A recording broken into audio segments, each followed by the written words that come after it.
Hello and welcome to From the Roots Up, where we're building our homestead together little by little from the roots up. I'm Christy and today we are going to learn how to make our own seed starting mix. Seed starting mix can get expensive and sometimes you just want to do it yourself. So we're going to be putting together something ourselves. Seed starting mix differs a little bit from potting soil because it's thinner and lighter and the little seeds can germinate easier through it and grow roots. So there's a couple of things that we want to look at for our seed starting mix. The first thing we have in our seed starting mix is vermiculite. Now vermiculite is inorganic, which means you can buy a huge, humongous bag of it and store it indefinitely in a sealed container. And it's a cheap way to stock up on your ingredients. Vermiculite is going to help regulate moisture. Vermiculite is going to keep the soil nice and loose and fluffy. So vermiculite is a really great thing to have in your seed starting mix. The next thing that's great to put in your seed starting mix is Pearlite. And Pearlite is similar in that it is an inorganic material. So once again, you can buy a humongous thing of Pearlite for cheaper than you would buy a small thing, and you can store it indefinitely because it's inorganic, it's not going to rot, it's not going to decay. Again, Pearlite is going to make the soil loose, it's going to help with aeration, all of those things. So Pearlite is a great addition to your seed starting mix. And finally, you do want some organic matter in there. It's soil after all. So I'm going to use peat moss as my organic matter. And peat moss is a great addition because it helps retain that moisture. It helps retain those nutrients needed to grow. So peat moss is another fantastic addition. So between these three, you've got an excellent seed starting mix. And when we're doing a seed starting mix, it is a 1-to-1-to-1 ratio. And what that means is I'm going to put the same amount of peat moss and the same amount of vermiculite and the same amount of Pearlite, right? I'm going to do the exact same amount of each. We're going to be mixing it up in this little tub. I don't need a ton, but I do need enough because we're going to plant tomatoes. I do need enough to fill a couple of these little trays. So let's get mixing.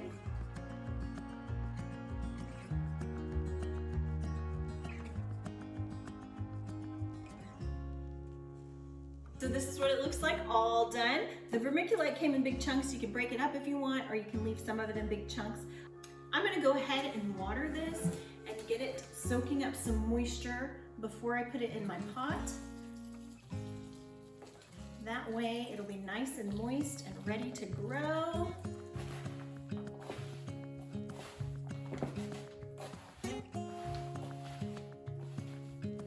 And now that it's nice and moist, let's get planting. So now we're going to start some actual seeds. Let's go ahead and fill our pots.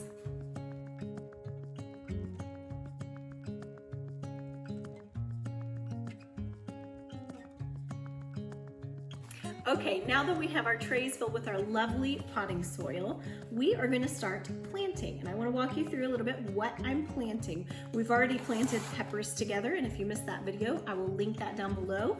Now we're going to be planting tomatoes and a couple of other fun things.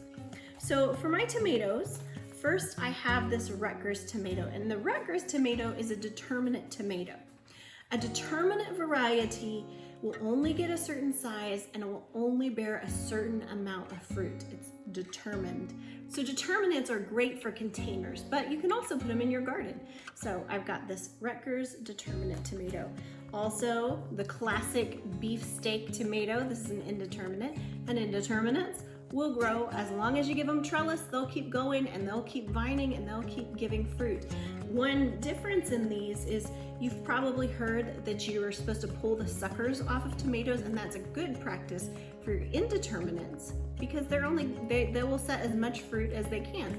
But the determinates, you don't want to pull any of the suckers off because they have a set number of fruit and you don't want to rob them of the opportunities to make that fruit. I also have this Matt's Wild Cherry from For the Love of Seeds that we're going to try.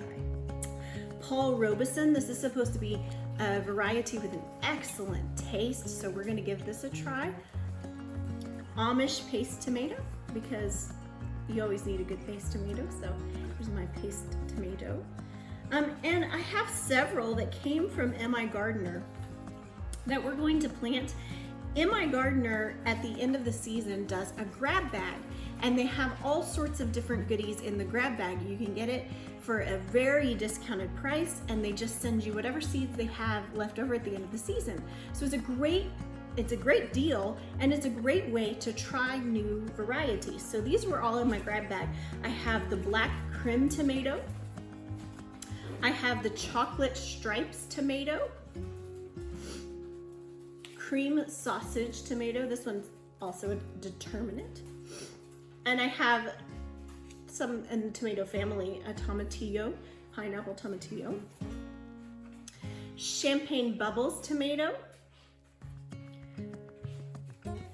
Floradade tomato, and the vintage wine tomato. Look how beautiful this is. I also have a cherry Roma tomato. Brad's Atomic Grape. These are supposed to be the most delicious, yummy tomatoes. So I'm really excited to try these. And these little baby orange hat tomatoes. And I actually have one of these growing in a pot on my windowsill. And they're just so fun. And I'll probably put some of these in pots. I probably won't stick these straight into my garden. White Tomesol. I'd never heard of these until they were my free seed variety from Baker Creek. So I'm excited to try some white Tomesol. Ground cherries. We have two varieties of ground cherries from Baker Creek, Aunt Molly's and New Hanover. I'd never heard of ground cherries until last year, and we planted some Aunt Molly's, and my daughter loved them. So we decided to get the other variety, New Hanover, as well, and we're gonna try both of these in our garden this year. And then, if the top hat wasn't cute enough, there's the micro tom. This is so tiny and so cute, and we're gonna try some of these. And again, I probably won't stick this in my big garden, but we'll put it in some pots around. This is so this is the giant crimson tomato from MIgardener, and he revived this tomato. It had been thought to be extinct for like 80 some odd years, and you could get some, and they were really hard to get. You had to be Johnny on the spot in ordering them, and I got 5 seeds. So I'm really excited to plant these and just see what all the fuss is about. Spoon tomatoes, also really excited. I'm a sucker for really cute fruit and vegetables. Look how teeny they are. So I'm excited to plant my spoon tomatoes. The Black Beauty, you have to have a fun color in there, and this one just captured my attention. So there's the Black Beauty, and that's all of my tomatoes. I know that's a whole lot, but we have quite a big garden, and I'm very much looking forward to. And I would rather have variety than all one thing. I know some people are just like, the beefsteak's my jam, I'm gonna fill my garden with beefsteaks. That's not me. I wanna fill my garden with all the pretty things. So, also in here, we're gonna plant some celery, and I have some just good standard Utah celery. I've got Deline celery, and I have pink celery, because I had to have something super fun. So, celery, so we can make our gumbo. Snapdragons. I was able to snag some of Florette's snapdragons this year, and they are beautiful. I have several of her seeds.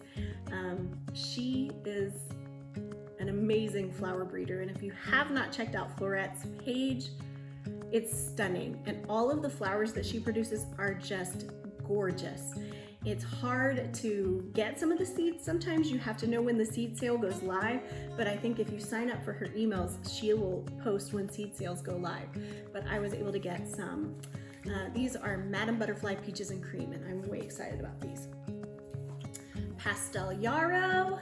These are lovely. And then I have 2 varieties of eggplant. Now, I will admit, I've never tried eggplant before. Shocking, I know. And why would I put it in my garden? But you know, you gotta try some new things sometimes. And look how beautiful and adorable they are. This is the Thai lavender frog. They're teeny tiny little purple beautifulnesses. And this is the Thai green frog fingers. And I think they're lovely, and we're gonna try them. It'll be fun. So that's all the seeds I have to put in these trays, and we're gonna go ahead and get planting.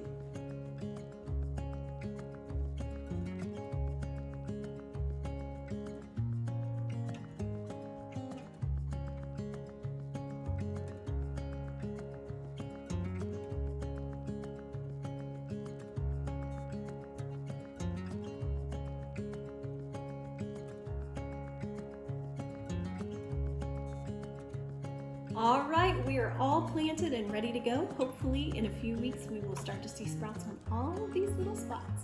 Thank you for joining us as we learned how to make our own potting mix, and we planted all of our yummy tomatoes and celeries and other things. Be sure to like this video and subscribe to our channel so you can follow along with us as we build our homestead from the roots up.